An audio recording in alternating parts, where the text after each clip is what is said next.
Hey guys, what's up? It's Matt with 86, and today I'm looking at the Impact 913 mouse by Redragon. Now, it's a mouse that I haven't gone over before, and there's a cat at my feet, so if I scream or something, sorry. It's a mouse I haven't gone over before and is relatively new. It's the wireless version of the Impact 908 by Redragon, so if you're familiar with that mouse, then you kind of have some degree of an idea. We'll cover some of the essential things that people usually want to know. The PixArt sensor that it uses is the 3335 sensor. It's a little bit power hungry, and more on that in just a second. And also we have Omron switches in your left and right click. I think the fire button and DPI ones might also be some variant of Omron, but for the most part, the side buttons there on this MMO mouse are all a membrane button. We'll pause here real quick and you can listen to the clicks.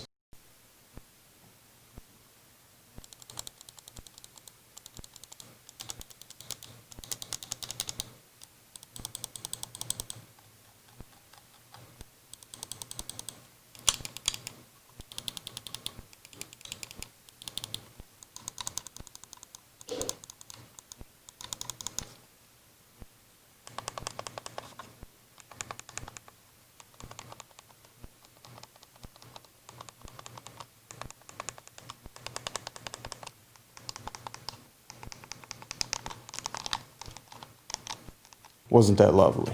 Now, it is a pretty hefty mouse. It weighs 130 grams or about 4.6 ounces. It does come with a 6-foot USB Type A to Type C cable, so yes, it charges over USB-C, and I'm a big fan of that because I want all things to be USB-C from this point moving forward. Actually, from points long ago moving forward, and we're starting to see that more, so that's a good thing. You can operate it as a wired mouse, as you might anticipate or expect to. You just plug in the charger to it, and this is where I want to kind of get into that. Now, the 3335 is a little bit of a power hog of a sensor, so when you're operating it with lights in wireless mode, you get about 2 to 3 hours out of it. But when you start to operate it in even eco mode, you get about 9 hours. Now, that's constant use, so you got to think, if you're not sitting there for a full session of 2 to 3 hours or up to 10 hours, then you should be fine. It should last you a couple of days or a few different game sessions if you want the lights on. But for the most part, it's going to drain that battery pretty quick and require to be charged a lot. It would be neat to see something like Qi charging that they could include, and you can just set it on a Qi charger when you're not playing that way. Oh, I'm getting up from this, and let me just set it on this Qi charge pad and call it a day. That would be something that's pretty cool. I don't know if that's something that's feasible to do, but I wouldn't mind seeing something like that with a mouse like this, especially one that's going to kind of eat through your battery as quickly as this one does. Now, it does have that nice ABS kind of coating to the switches themselves, but on the sides, both the left and the right side, where you can rest your fingers, which very comfortable mouse, by the way, I will give it that, is a glossy black, and I'm very MKBHD about this. I like matte black, and I don't like seeing glossy black on products, so I'm not necessarily a big fan of that. You might be all right with that. That might be something that's cool with you, but not necessarily for me, not my taste. And I palm grip this thing. It's really difficult to claw grip it, and one of the things I've noticed, especially if you're a claw gripper or do kind of like a variant of the claw grip where you just have the arched up fingers, when you're playing with it like that and you're trying to depress side buttons on this, if you macro or map those side buttons, one of the problems I'm having is accidental depression on the right click button, and that could just be because I haven't trained my hand to that. Though you think I would be better about that. I think I still do it on my Corsair Scimitar sometimes too when I'm playing. As an MMO mouse user, I like a little more sensitivity on those buttons.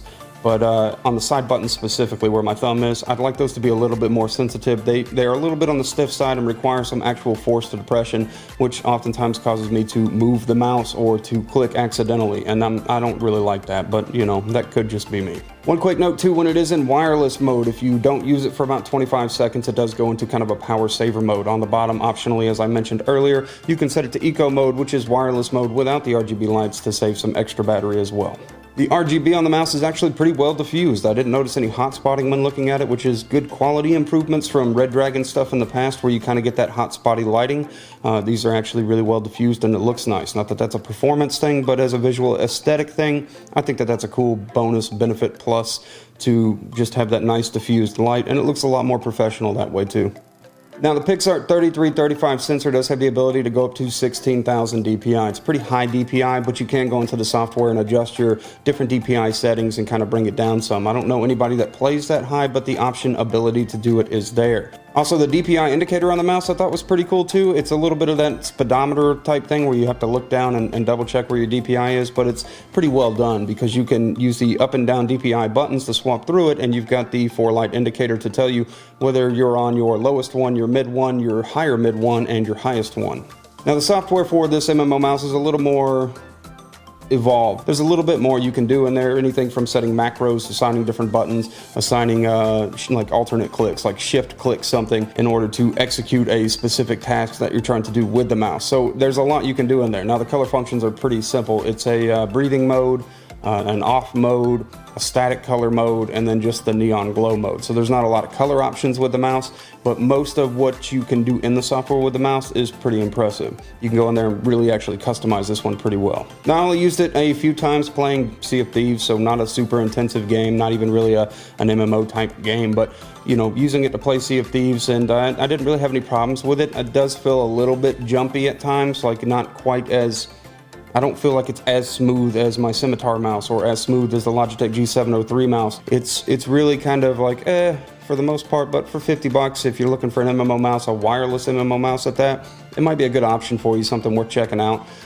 Do I absolutely love this mouse? If I'm being completely honest, it's not my favorite thing Redragon's ever made. I would do some things differently. I would hope for some different things, maybe in a future edition of it, but it's not terrible. It's pretty okay. It's kind of in that middle line of okay. And me personally, I love Redragon. I love what they come up with, but I feel like this one might have been a little bit of a miss. It's not a bad mouse at all. It's pretty good, but again, it's just not as smooth feeling as my other mice, and I found myself preferring and kind of just craving going back to my Scimitar mouse to just have that feel back. And it could be that I love my Scimitar mouse so much, but I have been fine playing with other mice too. The G203 that I just looked at, I used that for a while, and I adore that mouse. Like, I had a lot of fun using that mouse in even that same game, but that's just my ending thoughts there for you. Anyways, you guys have a great day, night, whatever it is, and I'll see you in the next video that I do.